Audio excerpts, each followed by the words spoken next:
Bonjour et bienvenue dans cette nouvelle vidéo sur Rothérapie. Alors je m'appelle Michael et je tiens à chaque fois à préciser que je ne suis ni un pro de Rothérapie, ni un pro de la photo, juste amateur voilà pour les deux. Et j'ai juste décidé de partager ce que je sais faire sur Rothérapie, même si c'est pas grand chose, mais pour encourager les gens à utiliser ce logiciel libre qui est plutôt bien fichu. Et je trouvais qu'il n'y avait pas assez de documentation, d'aide en français sur ce logiciel. Donc voilà.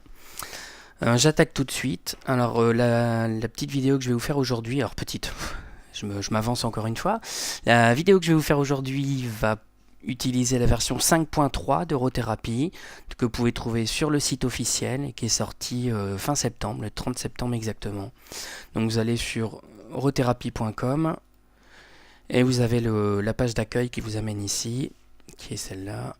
Vous cliquez sur Rothérapie, sur le titre, pour accéder aux modifications de cette version-là.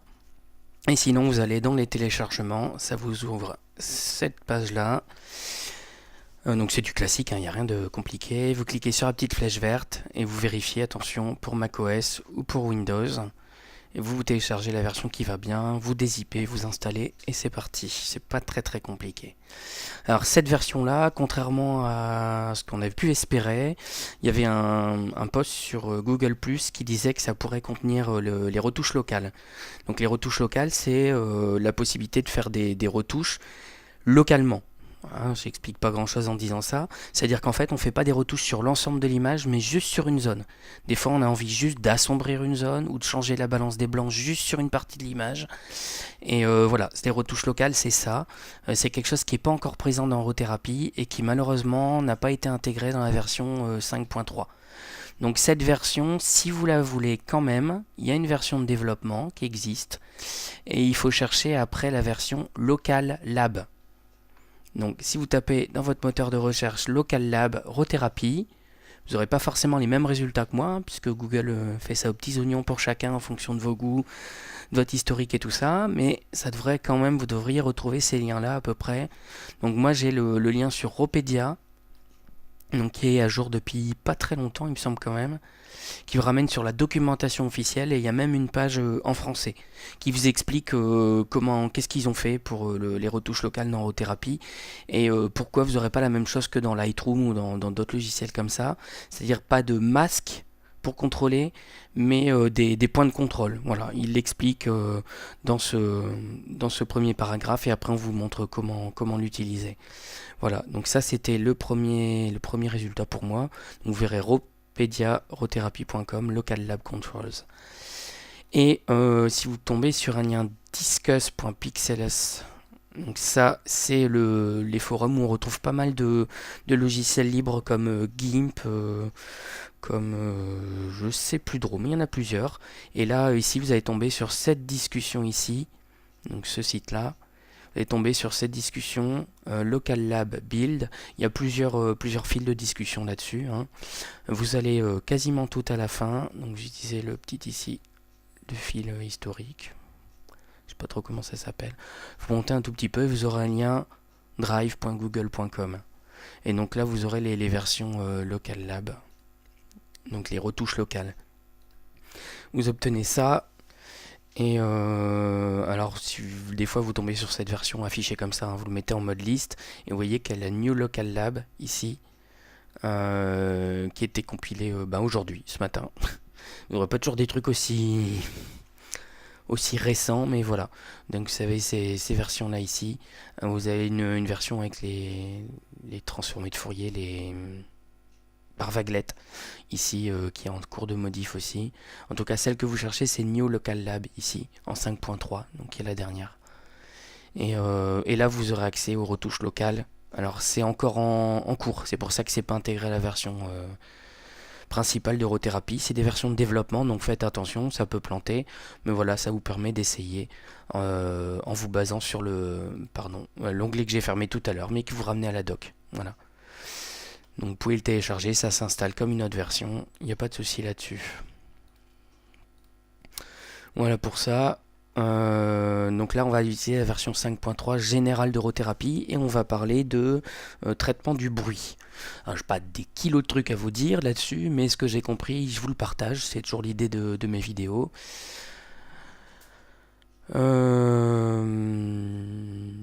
Voilà, donc j'ai fait un dossier 1600 ISO. Alors j'ai poussé exprès les ISO pour vous montrer ce que ça donne. Comme d'habitude, j'ai filtré par les fichiers RAW. Alors ça peut se faire aussi sur les JPEG, mais ce sera nettement moins... Enfin, ça va être nettement moins adapté. En fait, sur un JPEG, vous avez beaucoup moins de données, et donc ça va être plus compliqué. Le traitement va être moins performant. Voilà. Alors celle-là, elle est un peu sombre, et j'avais repris celle-là qui était un peu moins loin de la vérité. Alors j'ai fait exprès de prendre ces réglages-là. Donc si je fais I, hop, vous avez les réglages.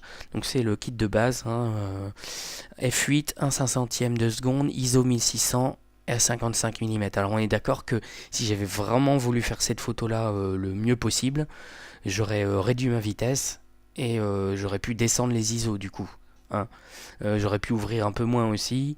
Donc c'est ce que j'ai fait dans une autre photo. On va pas forcément perdre de temps, mais voilà, je l'ai reprise avec le F le plus petit possible sur cet objectif-là, en baissant la vitesse, et on peut descendre à des ISO à 400 ou 200. Bon là, vu le temps tout pourri dehors, il n'y a pas des kilos de lumière, c'est tout le problème. Mais voilà, là j'ai fait exprès de monter à 1600 ISO pour vous montrer qu'il y a du bruit. Ça c'est évident sur tous les appareils. Le mien, c'est à partir de 1600 que ça commence à se voir vraiment fort et que c'est pas terrible. Alors là, comme ça, vous le voyez pas. L'idéal, c'est soit vous ouvrez une petite fenêtre, alors vous le mettez directement à 100%. Là, j'espère qu'avec la compression de la vidéo, vous le verrez encore. Mais on voit bien, voilà, on voit bien un truc pas très beau quand on zoome un peu. C'est pas dramatique, on est d'accord. Ce que vous pouvez faire aussi, c'est, alors j'appuie sur F. Voilà, ça c'est ma vision totale. Vous pouvez aussi ouvrir une petite fenêtre et la déplacer pour voir, voir qu'il y a du bruit. Là pour vous ça va être moins pratique. Par contre si je fais ça, donc on va en rester à la vision 1:1. Voilà, c'est pas dramatique mais il y en a. Alors comment je peux gérer ça dans Eurothérapie? Ça se passe là-dedans et vous avez tout simplement un onglet. Donc ça c'est l'onglet détail si je ne me trompe pas, voilà. Et vous avez un petit panneau réduction du bruit. Alors l'idéal c'est peut-être de faire vos retouches d'abord et de gérer le bruit presque à la fin en fait du processus. Parce que là bon, la photo en elle-même elle est pas idéale. On va faire un petit truc très rapide. On va la remonter un petit peu. C'est peut-être un petit peu beaucoup ça. Je sais pas moi, un 5. Vous savez que j'aime bien les valeurs pile, mon côté trop carré dans la vie. Là c'est très blanc et si on pouvait juste réduire un tout petit peu, voilà, que ça pète un peu moins, peut-être même voilà, hop, du coup on peut peut-être remonter encore ici.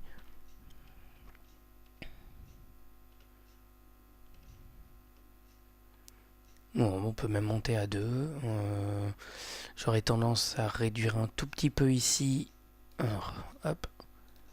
Alors ça vous fait un petit exemple de retouche d'une photo, mais alors très très rapide. J'ai l'impression que je dis ça à chaque fois, mais c'est le cas. Voilà, si on veut respecter la règle des tiers, ça va donner ça. Hop. Ma petite fleur. J'aurais tendance à remonter encore un petit peu. Voilà. Et à juste baisser un tout petit peu ici pour augmenter les contrastes. Alors ça c'est aussi une des premières choses. Si vous augmentez le contraste, vous augmentez le bruit aussi en fait quelque part. Parce que votre bruit c'est quoi? C'est des petits points blancs sur le fond sombre ou l'inverse. Et puis vous voyez que voilà, si j'augmente le contraste, vous les verrez ressortir parce que vous augmentez le contraste sur ça aussi. Il n'y a pas le choix. Vous l'augmentez de manière générale. Alors hop. Pardon. Ah oui, si vous rajoutez un point, je ne sais pas si je l'ai déjà dit, mais vous rajoutez un point par erreur, hop, vous cliquez, il suffit de le glisser en dehors de l'écran et hop, vous le supprimez. Bon, c'est une petite bricole, mais bon, voilà. La compression des hautes lumières, je ne suis pas sûr d'en avoir parlé non plus. On en a parlé rapidement, mais ça ici, ça va vous décaler tout votre histogramme. Donc si vous regardez ici, quand je le montre, alors je vais le pousser exprès, mais vous allez le redescendre Et comme votre appareil photo, il a un peu de marge en vrai par rapport à ce que sort le JPEG, voilà, vous récupérez les hautes lumières, mais en décalant votre histogramme par là-bas. D'accord? Là, je vais le remettre, alors peut-être un peu moins, hein, les 40, je sais pas. Voilà, toujours mon côté carré, mais on voudrait pas. Ici, les hautes lumières, ce qu'il va faire, c'est qu'il va prendre les endroits où c'est cramé et il va vous étaler la couleur environnante et du coup ça vous fera un aplat, voilà. Si vous le mettez pas trop, ça se verra pas trop, ça va être juste discret. Si vous le mettez très fort, vous aurez vraiment des aplats partout où c'est cramé et de plus en plus vous allez avoir un aplat de couleur. Donc c'est pas tout à fait la même fonction. Je pense que j'avais fait une vidéo où j'en avais parlé et j'étais pas forcément très clair sur la différence. Donc voilà. La balance des blancs me plaît plutôt bien. On peut rajouter à la rigueur un petit peu de vibrance pour mettre un peu plus de couleur. Je pourrais peut-être même un peu. Bon, là, c'est des fleurs, donc bon, là, ça fait très. Ça fait violent quand même, hein. Voilà, bon, elle est jolie cette photo, moi j'aime bien. Je l'ai prise là tout à l'heure dans le jardin juste pour avoir un exemple. Voilà, je vais rien faire de plus dessus, c'est pas le but. Là maintenant, j'essaye de surveiller l'heure pour pas déborder de trop quand même. Voilà, maintenant, passons au bruit. Oui, j'ai ma photo à peu près correcte, voilà. Et là on voit, alors ici sur la zone verte on le voit pas mal, hein. Sur les zones claires, bah, ça se voit moins, le bruit est moins présent. Mais on voit quand même tous ces pixels, tous ces défauts de couleur. Voilà, ça se voit. Ça se voit forcément dans les endroits où c'est sombre, hein, le plus. On devrait le voir un petit peu sur le bois ici, sur les feuilles. Voilà. Donc, comment gérer ça? Il n'y a pas de miracle, hein, malheureusement. Vous allez cliquer sur réduction du bruit. Pareil, je ne sais pas si je l'ai dit. Quand vous voyez le petit 1 2.1 là-bas, vous laissez votre curseur, il vous dit les effets de cet outil ne sont visibles ou fiables qu'à un aperçu à l'échelle 1 pour 1, donc 100%. D'accord? Si vous mettez en full comme ça, vous ne verrez pas la différence que vous cliquez là ou pas, ça ne vous fera pas les différences. Ok? Donc là, vous êtes obligé d'aller à 100%. Hop. Et là, ici, après, vous verrez l'effet. Donc vous activez le panneau. Alors il y a deux méthodes. Très honnêtement, je laisse sur l'app tout le temps. J'aurais tendance à choisir haut parce que ça prend quelques secondes de plus à calculer. Je m'en fiche un peu.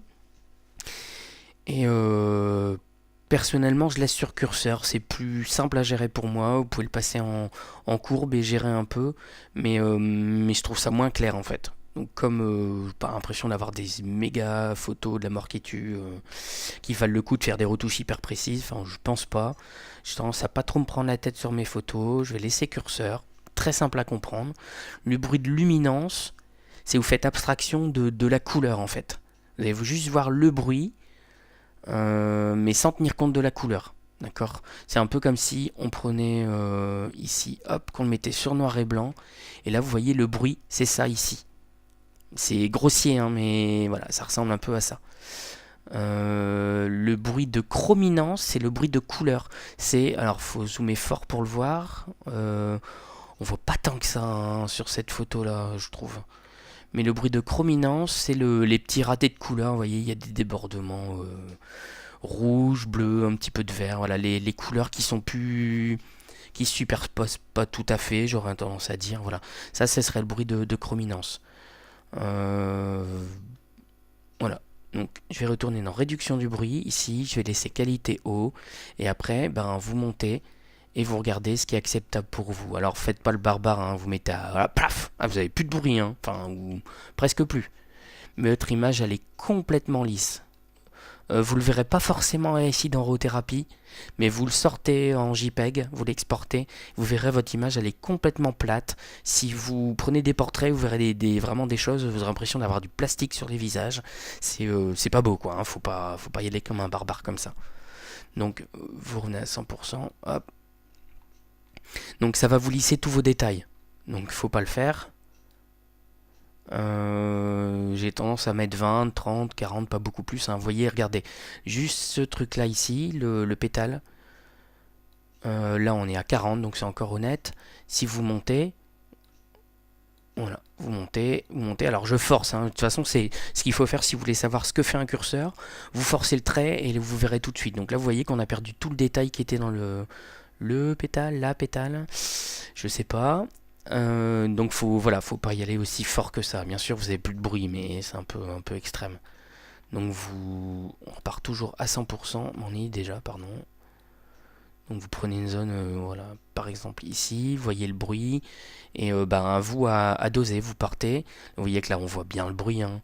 Vous mettez 10%, hop, vous mettez, alors 25, là je trouve que déjà on a pas mal lissé la photo.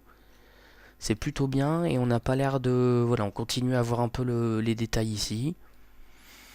Bon, après on peut monter, je sais pas, 30. Et 40, là c'est fort lisse ici. Je pense que quand on va la sortir, ça va être trop lisse.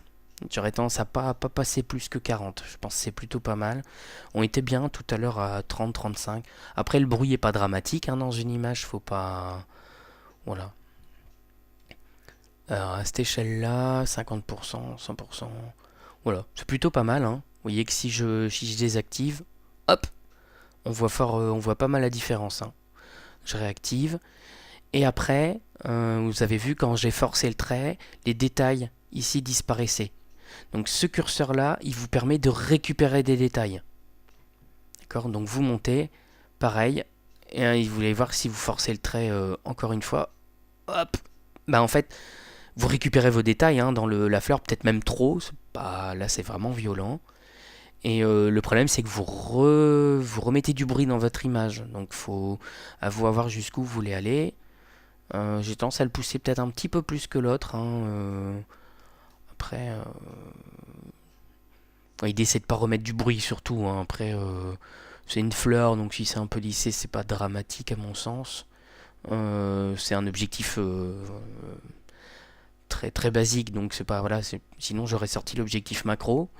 Et j'aurais fait une photo en macro si je voulais quelque chose de plus sympa avec le détail de ça.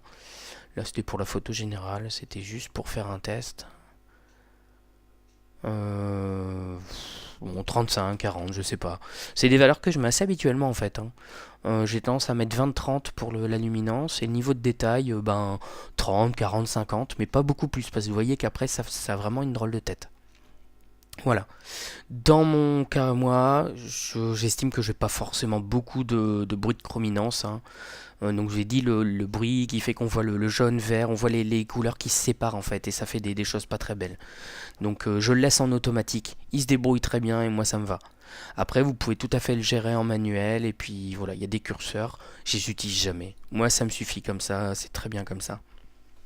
Voilà, donc là, c'est aussi simple que ça si vous voulez le gérer de cette manière-là, le bruit. Juste un attention, qui fait plusieurs petites attentions en fait. Il y a des réglages que vous pouvez faire dans Rothérapie qui vont augmenter le bruit. On en a parlé dès le départ. Si j'augmente le contraste, j'augmente le bruit. C'est lié. Alors sur un contraste général, si vous jouez sur la courbe ici ou ces curseurs-là, ça se verra pas de trop. Mais voilà, ça se verra quand même. L'autre curseur qui fait augmenter le bruit, c'est contraste local ici.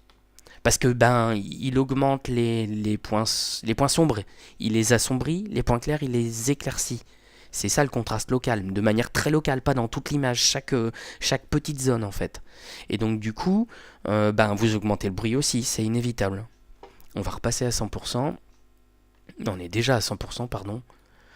Donc le contraste local, hop, et voir si j'augmente. Alors, je vous dis ça, on ne voit pas trop ici.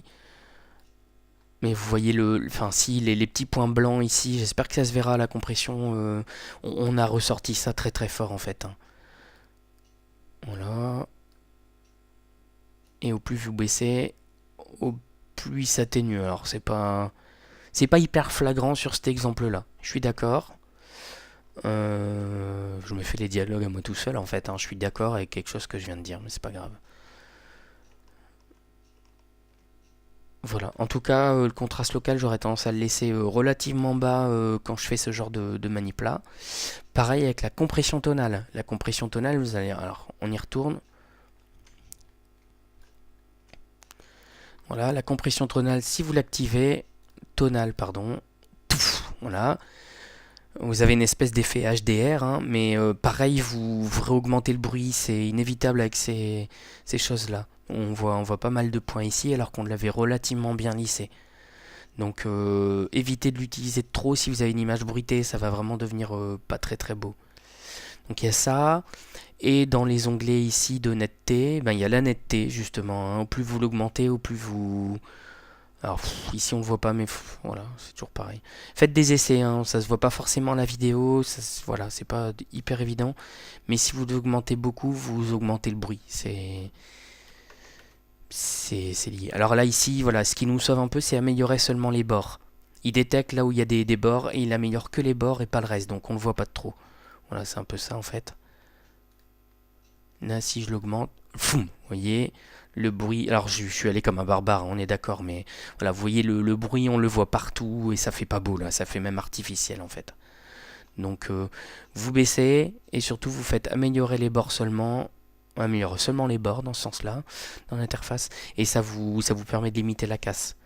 Pareil pour les bords, et le micro-contraste de la même manière. Si vous mettez micro-contraste, vous voyez que là, si j'augmente, hop, j'augmente nécessairement le bruit avec.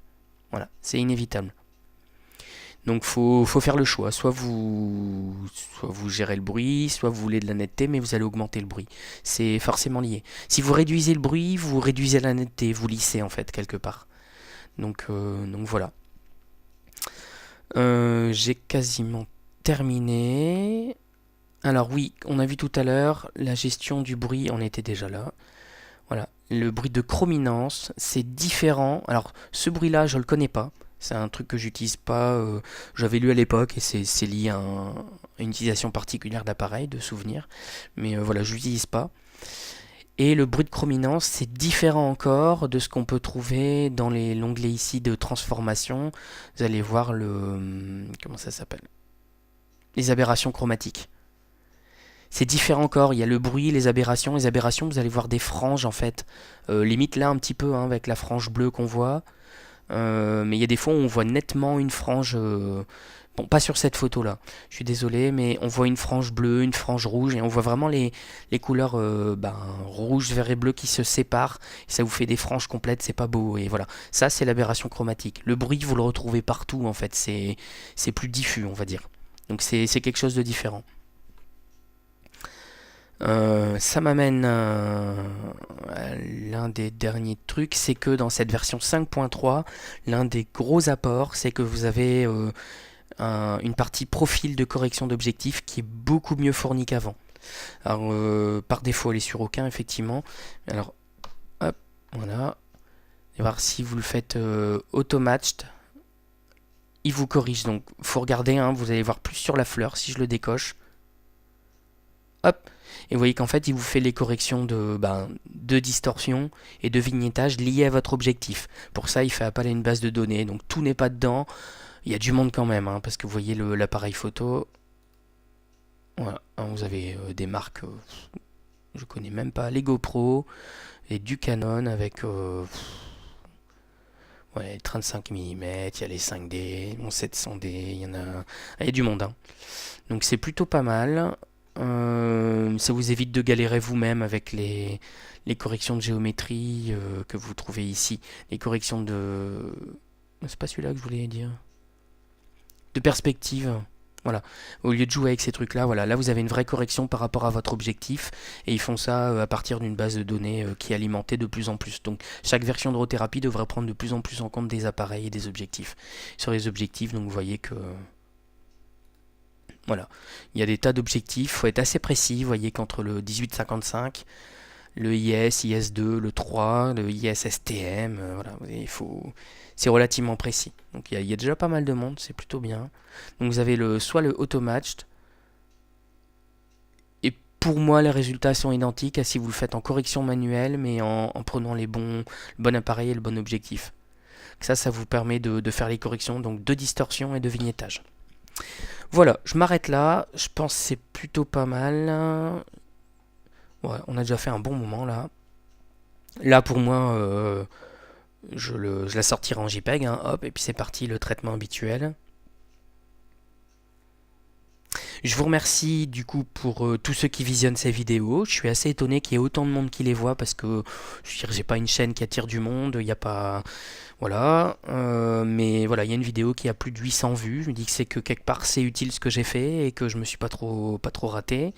Merci à ceux qui s'abonnent. Il y a 40 abonnés bientôt alors que j'ai rien demandé et que j'ai pas spécialement l'intention d'en faire très souvent ou très régulièrement. En tout cas, c'est gentil, ça fait plaisir d'une certaine manière et voilà, j'essaierai quand même d'en sortir un coup de temps en temps pour pas décevoir les gens. Je suis assez surpris en fait des abonnés parce que j'ai toujours dit que j'en ferais pas forcément de manière régulière. Mais c'est très gentil de votre part en tout cas. Voilà, je suis très content. C'est très gentil. Maintenant, voilà, je me permets une petite pub. J'ai un site perso donc qui est micter.free.fr. Je mettais le lien au bout de la vidéo dans YouTube, mais comme j'ai pas assez d'abonnés ou pas assez de vues, je sais pas trop quoi, YouTube me permet plus de mettre ce genre de lien là. Donc voilà, c'est mon site perso, je vous encourage à aller le voir, il y a un peu de tout. Je suis chrétien, donc ça voilà, vous allez trouver des choses qui vont vous paraître bizarres, mais c'est chrétien au milieu de trucs informatiques ou de vidéos, un petit peu de tout. Voilà, c'est tout moi. Voilà, je vous remercie bien et à prochaine vidéo, je pense qu'on parlera des wavelets, les ondelettes, les vaguelettes. On essaiera de faire un petit peu le tour des réglages qu'il y a là, en tout cas de ceux que j'utilise. Et puis si ça peut vous aider, tant mieux. Je pense que c'est un réglage qui est assez puissant et assez intéressant. Voilà. Je vous donne pas de date, je sais pas du tout quand est-ce que je la ferai. Mais je pense que la prochaine, ce sera pour ça. Voilà, voilà. Au revoir et merci beaucoup.